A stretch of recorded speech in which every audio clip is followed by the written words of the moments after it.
Hey team, so on this week's Coach Corner, we're going to be addressing one of the questions we had in the comments last week, which was what is the best mix for fitness and weight loss? So for me, I'm going to split this into 5 top tips for fitness and weight loss. So tip number 1 is calorie deficit.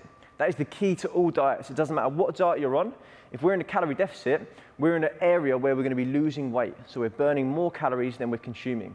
And that is the key for weight loss. It doesn't matter if you're doing a vegan diet, a keto diet, a high-fat diet, high-protein diet, whatever the diet is, it's about being in a calorie deficit.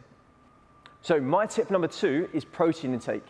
So when we're in a calorie deficit, we're in a catabolic state. It's a state where we're eating away at ourselves. So we're typically eating away at our fat tissue and muscle tissue, but to minimize the amount of muscle tissue we eat away, we need to increase our protein content a little bit higher than we usually would.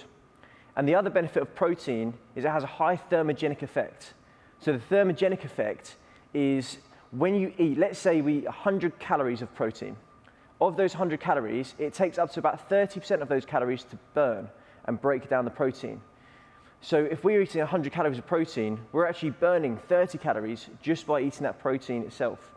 So in your whole diet, if you're having a higher protein content than usual, you're actually going to be burning more calories just from breaking down the food you're eating through eating more protein.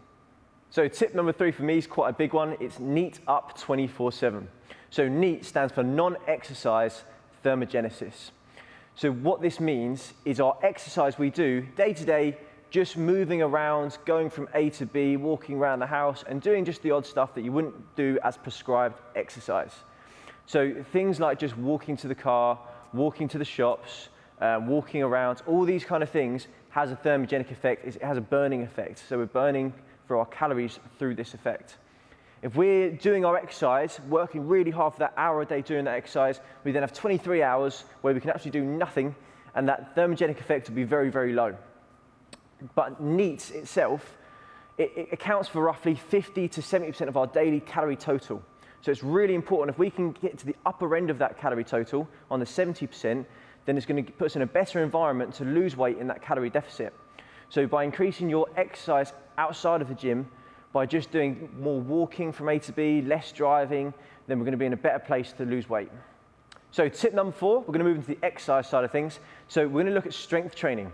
So strength training is more effective when it comes to weight loss because if we are building muscle tissue, it has, again, a higher thermogenic effect than when we're just doing cardiovascular work. So if we build more muscle tissue, in order to maintain that muscle tissue, we have to burn more calories to maintain it than we do if we didn't have it. Okay, so the more muscle tissue you have, the more calories you're going to burn overall. So by doing strength training, that is going to influence and stimulate this process. We're then going to be burning more calories day to day through doing so. So tip number 5 for me is metabolic conditioning. So metabolic conditioning is a tool we can use to try to burn more calories within a workout as an addition to our strength training. So we may do like a block of 45 minutes of strength training and then 15 minutes to finish of something like a HIIT workout, a conditioning workout of some sort where it could be doing sprint interval training, anything that's going to get your heart rate elevated and burning more calories during that side of things.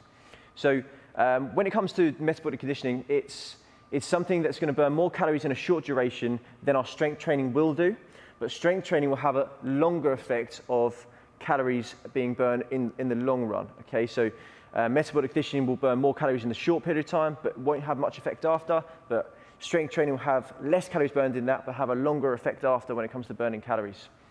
So there are my 5 tips. Thanks for listening. Any more questions, leave them in the comments below, and we'll see you again next time.